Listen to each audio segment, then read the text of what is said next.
And then as soon as they wanted to open the hatch, the cosmonaut and astronaut who were with me told me, "Are you ready for the smell of space? Because it's a very unique smell, and this is the only time you can smell it." So I was ready there, and they opened the hatch, and I took a good whiff, and it smelled something like a burnt cookie.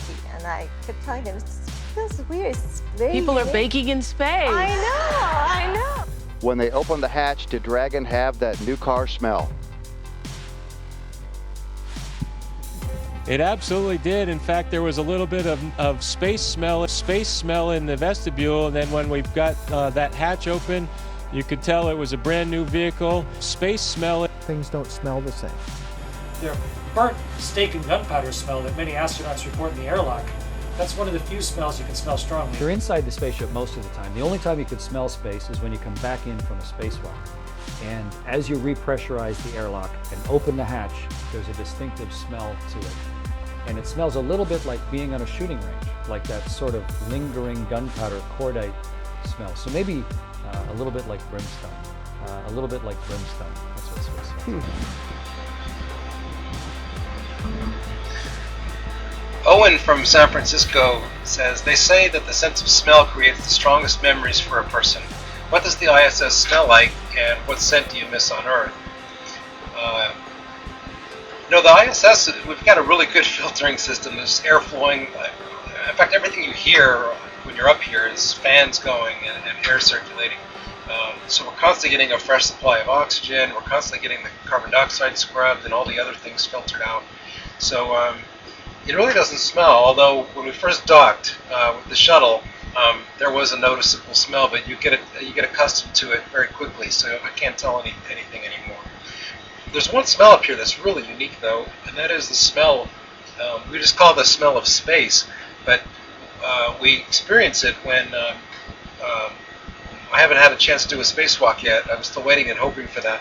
But when other guys did, and they came back in, after we repressurized and opened up the volume for them to come back into the station, there's this really, really strong metallic smell. And I don't know exactly what it is. Something to do with maybe atomic oxygen interacting with the suit materials, or we're not exactly sure what it is. It's a very distinct smell, and it's the smell of space. It's really cool. When you come in from a spacewalk, you're surrounded by the emptiness of space. It's sort of like the opposite of air. There's nothing there at all. When you quickly repressurize the hatch and you open up the hatch and you smell, what is that lingering smell from a place that used to be exposed to space? The smell in there is a little bit like that trace of a smell of gunpowder or burnt steak, or sort of like brimstone, like a witch has just been there. It's a cool, lingering trace of a smell. I think what it really is, brimstone, like sort of that metallic gunpowder-fired smell, that a witch has just been there.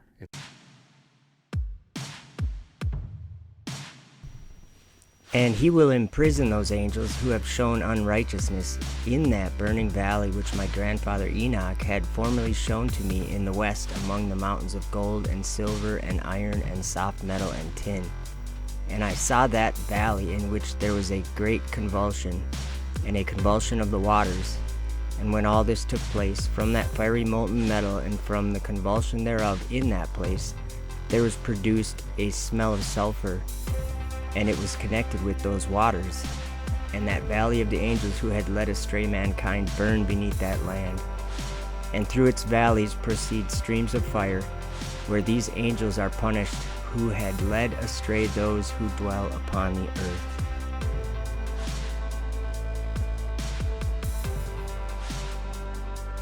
And God said, "Let there be a firmament in the midst of the waters, and let it divide the waters from the waters."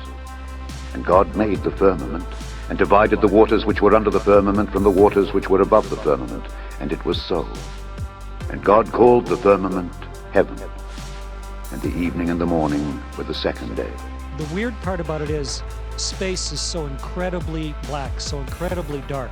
It's a bottomless pit of deep black, almost so deep it almost has a texture when you look at it. And even darkness which may be felt